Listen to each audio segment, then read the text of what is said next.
photo, s'il vous plaît. C'est pour Doctolib. C'est obligatoire maintenant. Ah bon? Bah oui. Alphonse, 42 ans. C'est qui? Le Bon Coin.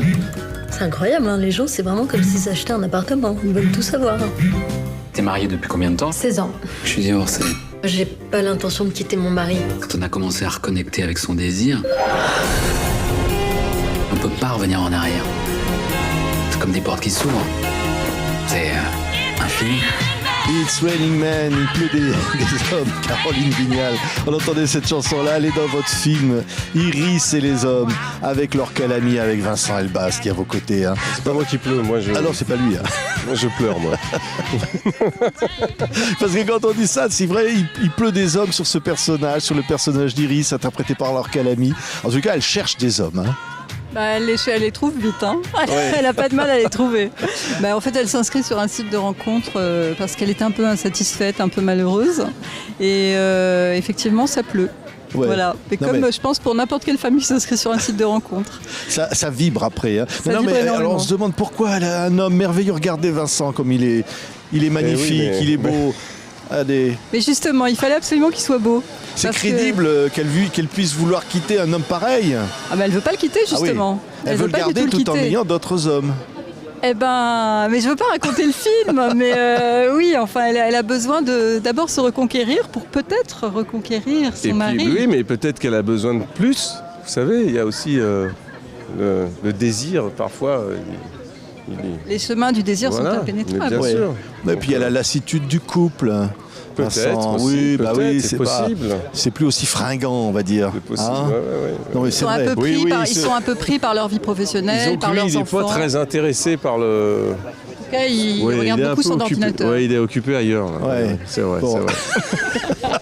Les gens qui nous écoutent se disent non mais qu'est-ce qu'il raconte? Regardez, Iris et les hommes, ça se passe en partie dans un truc dentaire. Alors attention aux âmes sensibles. Hein. Iris est dentiste. Regardez. Je vais devoir m'absenter demain. Vous rappelez les patients et vous leur trouvez d'autres rendez-vous?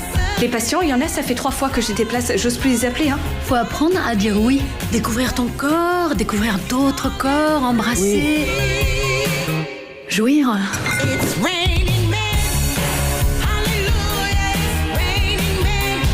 De toute façon, c'est hors de question. Je ne céderai plus sur mon désir. Au plaisir. Iris est dentiste, on l'a vu, ouais. Ben, effectivement, elle a d'ailleurs une assistante médicale qui est très sympa, on va découvrir des trucs. Non, mais c'est une belle comédie. Vraiment, c'est une magnifique. C'est quoi? C'est un personnage de femme qui se cherche au fond, qui veut se retrouver elle-même. Qui part à l'aventure, mais bon, c'est pas évident. Elle part à la rencontre des autres pour se retrouver elle-même, ouais, c'est ça. Ouais. Et ben, c'est pas évident avec les réseaux sociaux et avec... Si, c'est tout à fait évident en fait. Ah oui. Il n'y a rien de plus simple. Ah bah si. Si, bah justement, c'est le principe des réseaux sociaux, c'est qu'il n'y a rien de plus simple. Enfin, des réseaux sociaux, des applis de rencontre.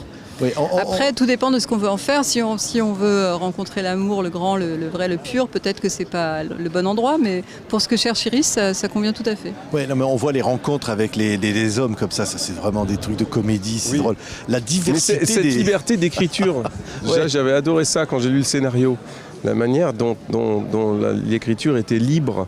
Et il y a de la poésie, et il y a de la folie, voilà, il y a de la musique et tout ça, mais on ne va pas dévoiler, mais effectivement, la manière dont les textos qu'elle reçoit des sites de rencontres font irruption dans son quotidien. Et comment la libido, le désir, vient se mettre dans des interstices qui sont un peu inappropriés, c'est pas le moment, mais c'est pas grave, ça vient à elle, ça l'envahit, quoi. Ouais. J'aime beaucoup cet envahissement du désir, de la libido dans le film. Ça, je trouvais ça super. Ouais, c'est vraiment ça. Elle est envahie. Elle est envahie par tous ces hommes qui lui écrivent non-stop. Enfin, parce qu'en fait, quand on est une femme et qu'on s'inscrit sur une appli de rencontre, on est immédiatement liké par des centaines d'hommes. En fait, il y a une espèce de truc qui n'arrive jamais dans la vie, quoi. Les chacals. Et les chacals, tous ces chacals qui attendent et qui sont là, comme ça, et qui se ruent. Et puis alors, les matchs, c'est immédiat. Hein. Après, tout dépend de si elle match ou pas. Elle n'est pas obligée de matcher, mais en tout cas, ça like, et ça envoie des messages. Et voilà, enfin, je pense, une expérience qu'ont partagée toutes les femmes qui se sont inscrites un jour sur une appli de rencontre. Ah oui, alors le c'est public... bien parce qu'Iris va créer une génération de chacals. Oui. Alors, moi j'ai vu le film. Mais non, mais au-delà, un peu plus sérieusement, en fait, moi ce qui m'intéressait, c'est quand même de montrer qu'une fois qu'on est sorti de l'aspect chacal, c'est-à-dire de tous ces hommes qui viennent et qui lui attrapent le mollet comme ça, après elle rencontre des personnes, quoi. Il se trouve que c'est des hommes, mais c'est quand même avant tout des personnes. Et voilà, il se trouve qu'elle les rencontre de cette façon-là. Mais pour moi, c'est quand même un personnage qui va vers les autres. Et qui, par le biais de la sexualité, du désir, va rencontrer toutes sortes de gens, et c'est ça qui la ramène à la vie, parce qu'en fait c'est quand même au-delà de la sexualité et du désir, à nouveau, c'est vraiment un film sur quelqu'un qui revient à la vie, et qui revient et qui fait rentrer le monde à la maison, parce que c'est des gens qui vivent un peu dans une petite bulle. Pourtant elle a des beaux enfants, ils sont... mais tout ça c'est un peu bourgeois, c'est un peu... Et je trouve que le désir, la libido, le désir ou le plaisir en général, que ce soit la bouffe, le sexe, l'amitié, le rire, c'est un pari sur la vie. C'est parier sur une pulsion qui est la vie, quoi, qui est vivante, qui est... Donc ça, le postulat de départ, moi, il me plaisait beaucoup. Là, ouais. Il y a un truc que j'ai adoré, à un moment, elle dit, au fond, la vie, c'est pas apprendre à dire non, c'est apprendre à dire oui. Ça, c'est quand même un culot, parce que là, en ce moment... Dans l'époque actuelle, oui, après, je veux pas qu'on l'entende comme il faut dire oui à tout le monde, tout le temps. Non, évidemment, non. Ouais. Mais dire oui à l'aventure, oui à... Oui, parce qu'en fait, je pense qu'il y a aussi beaucoup de jeunes filles qui ont, peut-être moins dans les générations actuelles, mais dans ma génération, qui ont été élevées dans la crainte, dans le truc de dire il faut se protéger, et en fait, pour arriver à... Tout le monde n'arrive pas à se libérer de ça si facilement que ça. Et en fait, apprendre à dire oui, que ça soit au désir ou à autre chose, aux rencontres, à tout en fait.